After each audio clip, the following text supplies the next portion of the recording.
संघ को लेकर दिग्विजय सिंह ने बड़ा बयान दिया है। आरएसएस से हमें सीखना होगा, दिग्विजय सिंह ने यह कहा है। जरूरी नहीं सड़कों पर जाकर लाठियां चलाएं, संघ की तरह घरों में जाकर चर्चा करें। आरएसएस जन जन तक अपने विचारों को पहुंचाता है।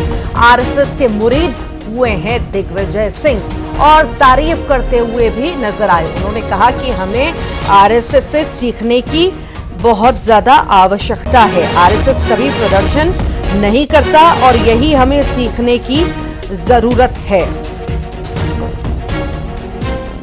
तो दिग्विजय सिंह, जो कि मध्य प्रदेश के पूर्व मुख्यमंत्री भी रह चुके हैं, उन्होंने आरएसएस को लेकर बड़ा बयान दिया है और उन्होंने कहा कि हमें सीखना होगा, आरएसएस से हमें सीखना होगा। जरूरी नहीं सड़कों पर जाकर लाठियां खाएं, संघ की तरह घरों में जाकर चर्चा करें। आपने एक चीज और बोली कि आरएसएस से हमें सीखना भी चाहिए। बिल्कुल माइंड गेम जो खेलते हमको भी खेलना चाहिए। सर, आपने एक चीज और बोली कि आरएसएस से हमें सीखना भी चाहिए। बिल्कुल माइंड गेम जो खेलते हमको भी खेलना चाहिए। सर, आपने एक चीज और बोली कि आरएसएस से हमें सीखना भी चाहिए। तो ये बयान आप सुन रहे थे कि बिल्कुल सीखना चाहिए। माइंड गेम जो है हमें भी सीखना चाहिए, ना कि सड़कों पर जाकर के प्रदर्शन करना चाहिए। प्रदर्शन करने से कहीं ना कहीं जो है बातें नहीं बनती। जरूरी नहीं सड़कों पर जाकर लाठियां खाएं, संघ की तरह घरों में जाकर के चर्चा करें। आरएसएस जन जन तक अपने विचारों को पहुंचाता है और आरएसएस के मुरीद भी अब दिग्विजय सिंह हुए हैं। ज्यादा जानकारी के लिए सहयोगी शैलेंद्र हमारे साथ जुड़ गए हैं। शैलेंद्र, आखिर दिग्विजय सिंह के बयान को किस तरह से देखा जाए? वो मतलब तारीफ तो कर ही रहे हैं आरएसएस के, साथ ही साथ कह रहे हैं कि माइंड गेम जिस तरह से आरएसएस खेलती है वैसा खेलना चाहिए सभी को। देखिए, बिल्कुल आपने ठीक कहा कि दिग्विजय सिंह का कोई पहली बार नहीं जब आरएसएस की तारीफ। देखिए, तारीफ इसलिए कही जाएगी कि वो साफ तौर पर ये कह रहे हैं कि कांग्रेस के कार्यकर्ता जो है वो मध्य प्रदेश में बीजेपी की सरकार के खिलाफ लगातार धरने प्रदर्शन करते हैं, लेकिन उसका कोई असर देखने को नहीं मिलता। उन्होंने साफ तौर पर कहा कि संघ की तरह हमको काम करना होगा। जिस तरीके से संघ काम करता है, लोगों के घरों में जाता है, उनके पास बैठता है और उनका ब्रेन वॉश करता है कि आखिर उनको किस तरीके से काम करना है। उन्होंने कहा कि संघ कभी सड़कों पर नहीं उतरता, बल्कि घर घर जाकर अपनी बात करता, और यही कारण है कि उनकी बात को लोगों तक वो पहुंचाने में सफल हो जाते हैं। तो वही प्रणाली अब कांग्रेस को अपनानी होगी, यानी जहां जहां आप बैठते हैं, जिनके घरों में आप बैठते हैं, जहां चौराहे पर आप बैठते हैं, वहां पर बीजेपी की जो नीतियां हैं, जो घोटाले हो रहे हैं, उसको लेकर चर्चा करें। ये बात दिग्विजय सिंह ने अपने भाषण के दौरान भी कही और वही बात उन्होंने मीडिया से चर्चा करते हुए कहा। उन्होंने कहा कि जो माइंड गेम जो है वो आरएसएस खेलती है कि भले ही सामने कुछ नजर नहीं आता है, लेकिन अंदर खाने वो लगातार लोगों के बीच में रहते हैं, अपनी रीति नीति, अपने जो एजेंडे हैं उसको लोगों तक समझाते रहते हैं, उसको लोगों तक पहुंचाते रहते हैं, और उसी का असर जो है वो व्यापक स्तर पर समाज पर पड़ता भी है। तो उन्होंने कहा कि कांग्रेस के कार्यकर्ताओं को भी कुछ उसी तरह के एजेंडे पर चलना होगा। लोगों के बीच जब वो जाएं, लोगों के घरों में जाएं, चाय की दुकान पर भी जब बैठे, तो जो बीजेपी की सरकार की तरफ से जो भ्रष्टाचार किए जा रहे हैं उस सब की चर्चा वो लगातार करें। उन्होंने कहा कि जब लगातार आप चर्चा करेंगे तो लोगों के दिमाग में वो बात बैठेगी, तो सीधे तौर पर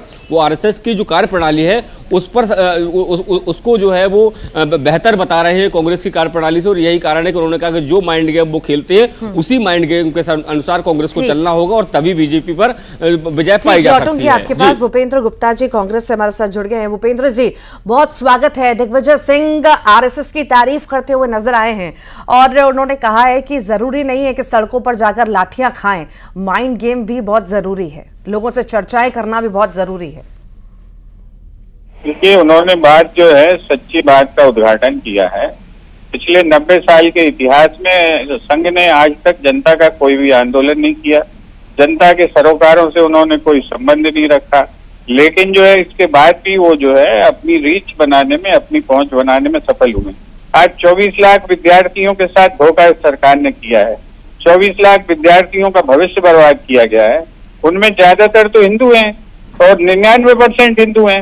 हिंदुओं की रक्षा का बीड़ा जो है संघ उठाए घूम रहा है और उसके बाद जो है इस पर एक सवाल भी नहीं करता है, एक प्रश्न भी नहीं करता है, मंत्री से चर्चा भी नहीं करता है। तो संघ जो है, संघ फिर करता क्या है और कैसे इनकी जो है शक्ति का, इनका जो है साधन क्या है, उस पर उन्होंने चर्चा की है और बिल्कुल ये सही है। क्या भारतीय जनता पार्टी ने जो है जन सरोकारों के कोई आंदोलन किए? क्या संघ ने कभी कोई जनता के आंदोलन किए या हिंदुओं की रक्षा के लिए वो कभी जाके आगे खड़े हुए? नहीं किए, तो फिर भी रीजन क्या है? तो उनकी जो है भूपेंद्र जी, हम ये माने कि तारीफ नहीं तंज था, हम समझ रहे थे मुरीद हो गए दिग्विजय सिंह, पर मुरीद नहीं हुए हैं, तंज कस रहे हैं, ऐसा ही माने? मान सकती हैं, क्योंकि आपको कहा गया होगा क्या मानना है, लेकिन उन्होंने जो बात कही है सच्चाई कही है। और इस पर भी जो है मोहन भागवत जी का बयान आना चाहिए। नीट पर 24 लाख बच्चे जिनके भविष्य को बर्बाद कर दिया इस सरकार ने, क्या उस पर संघ का जो है टिप्पणी नहीं आनी चाहिए? क्या संघ को जो है प्रधानमंत्री जी से या जो है शिक्षा मंत्री से चर्चा नहीं करनी चाहिए? तो संघ जो है धीरे से एक बयान छोड़ के जो तीसरी कर देता है, लेकिन जो है घर घर पहुंचकर जो है दूसरी बातें करके ब्रेन वॉश करता है। तो ये जो है ये माइंड गेम में ही से अब काम जब चल रहा है, तो ये लाठी डंडे खाकर जो है और बच्चों को जो है दागी करने से क्या लाभ? नेहा बग्गा जी जुड़ गई हैं। नेहा बग्गा जी, आरएसएस से हमें सीखना चाहिए, दिग्विजय सिंह ऐसा कह रहे हैं। उन्होंने कहा है कि जरूरी नहीं है कि सड़कों पर जाकर लाठियां खाएं, संघ की तरह हम घरों में जाकर के चर्चा भी करें। इस पर आपने पूरी तरह से टिप्पणी भूपेंद्र जी की भी सुनी होगी, आपका रिएक्शन? देखिए, दिग्विजय सिंह जी हो या कांग्रेस पार्टी, एक सामान्य सा जो स्वयं सेवक होता है उसकी धूल बराबर भी नहीं है चरणों की। क्योंकि संघ जो करता है वो कांग्रेस पार्टी कदापि नहीं कर सकती। कांग्रेस पार्टी का ध्येय है टुकड़े टुकड़े गैंग के साथ खड़े होना। कांग्रेस पार्टी का ध्येय है कि अगर कोई आतंकवादी मारा जाए तो सोनिया गांधी 3 दिन तक रोती रहती हैं बाटला हाउस एनकाउंटर में। और जिस तरीके से भारत का अपमान अलग अलग प्लेटफॉर्म्स पे राहुल गांधी ने किया, झूठ फैलाने का काम किया है, तो मुझे लगता है कि इन्हें तो अपने आचरण में पहले सुधार करने की आवश्यकता है। क्योंकि संघ व्यक्ति निर्माण का काम करता है, संघ राष्ट्र को प्रथम रख के काम करता है, संघ संवाद की प्रणाली रखता है, संपर्क की प्रणाली रखता है। कांग्रेस पार्टी में न संवाद है, न संपर्क है, न राष्ट्रवाद है। तो जिस तरीके की इनकी हरकतें हैं, जिस तरीके से कांग्रेस पार्टी का चाल चलन है, मुझे लगता है कि इनके लिए छपास, अब दिग्विजय सिंह को देखिए क्या स्पेस मिलेगा। 2 बार लोकसभा चुनाव हार चुके हैं, जो करारी हार विधानसभा में हुई थी उसके बाद कभी लौट के कांग्रेस सत्ता में नहीं आई है। जो काले पल कांग्रेस पार्टी को दिग्विजय सिंह देके गए, अब छोटी छोटी चीज खोजकर छपास के लिए अपना मौका ढूंढ लेते हैं, इससे ज्यादा कुछ नहीं है। ठीक, बहुत बहुत शुक्रिया आप दोनों का ही। शैलेंद्र, आपका भी बहुत बहुत शुक्रिया जानकारी को साझा करने के लिए। एमपी के सीएम मोहन यादव ने बड़ा ऐलान किया है। उन्होंने कहा है कि राज्य की उच्च शिक्षा और स्कूली शिक्षा में राम और कृष्ण के पाठ पढ़ाए जाएंगे। साथ ही बताया कि राम पथ गमन और श्री कृष्ण पथ गमन 2 परियोजनाओं को राज्य सरकार ने अपने हाथ में लिया है। भगवान राम और कृष्ण राज्य में जिन जिन स्थानों पर गए हैं और स्थानों को राज्य सरकार ने तीर्थ स्थल के तौर पर विकसित करने का फैसला किया है।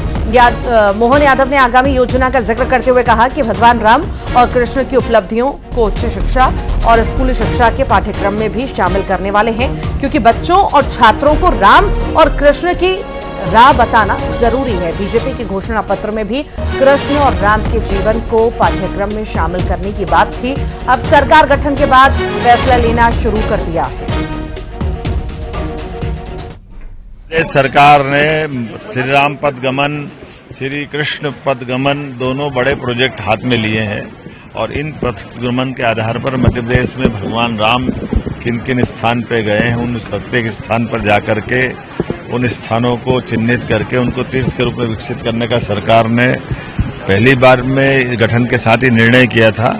हमारे घोषणा पत्र में भी था। मुझे इस बात की प्रसन्नता कि हम इस पे काम कर रहे हैं। साथ ही साथ ये भगवान कृष्ण भगवान राम के जीवन की पाठ्यक्रम संबंधित जो भी उपलब्धियां हैं उसको भी हम पाठ्यक्रम में उच्च शिक्षा स्कूल शिक्षा में लेने वाले हैं। सीएम के बयान पर गरमाई सियासत। बता दें, रामकृष्ण का पाठ पढ़ाए जाने पर सियासत हो रही है। राज्यसभा सांसद दिग्विजय सिंह का बयान आया है। रामकृष्ण हमारे आदर्श हैं, उन्हें पढ़ाया जाना चाहिए। गुरु नानक, जीसस और मोहम्मद साहब का पाठ भी होना चाहिए शामिल। सभी धर्म गुरुओं के विचार पढ़ाने चाहिए।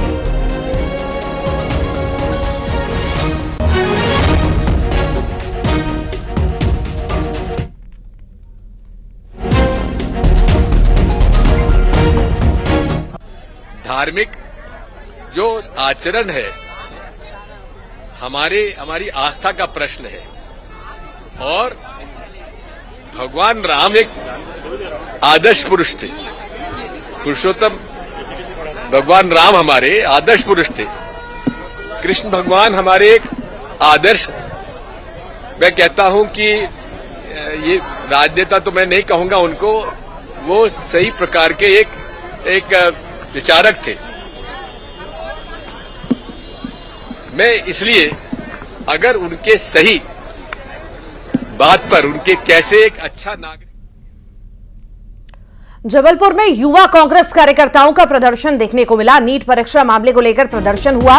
घंटाघर चौराहे पर सैकड़ों कार्यकर्ता पहुंचे और प्रदर्शन करते हुए नजर आए। पुलिस ने कार्यकर्ताओं को रोक दिया। कार्यकर्ताओं पर वाटर कैनन का इस्तेमाल भी किया गया। 12 से ज्यादा युवा कांग्रेस के कार्यकर्ता गिरफ्तार भी किए गए हैं। ये तस्वीरें आप देखिए, कांग्रेस का प्रदर्शन, युवा कांग्रेस यहां पर प्रदर्शन करता हुआ नजर आया और नीट परीक्षा को लेकर के ये प्रदर्शन था, जिसके बाद पुलिस मौके पर पहुंची, वाटर कैनन का इस्तेमाल किया और इन सभी को रोकते हुए प्रशासन के लोग नजर आए। नीट और नर्सिंग में विद्यार्थियों का क्यों शोषण हो रहा है और उनको न्याय कौन देगा, जिम्मेदारी कौन लेगा?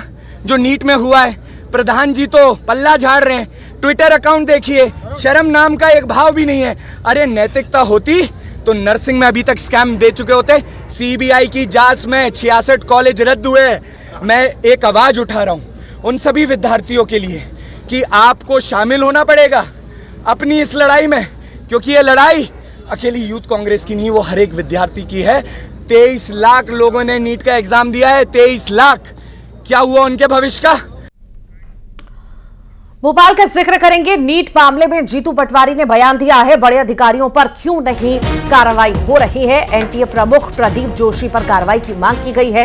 इससे पहले एमपीपीएससी के प्रमुख रहे प्रदीप जोशी, वो जहां जहां गए वहां वहां गड़बड़ी हुई। ये बड़ा बयान जीतू पटवारी की ओर से दिया गया है। क्या कुछ उन्होंने कहा है, आइए सुनते हैं। नरेंद्र मोदी जी परीक्षा पे चर्चा करते हैं पर पेपर लीक पे चर्चा नहीं करते। नरेंद्र मोदी जी, प्रदीप जोशी जो जहां रहे वहां घपले और घोटाले हुए उनको जांच देते हैं, पर प्रदीप जोशी जो नेट के चेयरमैन है उन पे जांच नहीं करते। कांग्रेस पार्टी, मध्य प्रदेश कांग्रेस कमेटी मांग करती है कि प्रदीप जोशी जी मध्य प्रदेश से जुड़े हुए हैं, यहाँ के प्रोफेसर थे, यहाँ की यूपीएससी के चेयरमैन रहे, पीएससी के, मध्य प्रदेश की पीएससी के चेयरमैन रहे, यूपीएससी के चेयरमैन रहे, अब नेट के भी सबसे बड़े अधिकारी हैं। ये जहां जाते हैं वहां घपले और घोटाले क्यों होते हैं? ये एबीवीपी के कार्यकर्ता क्यों हैं? इनकी जब नियुक्ति होती है तो कौन लोग इनकी सिफारिश करते हैं? उनके लेटर वेटर, उनकी जांच क्यों नहीं होती है? ग्वालियर में मनचलों की दहशत देखने को मिली है। छात्रा ने नहीं की बात तो पथराव कर दिया। छात्रा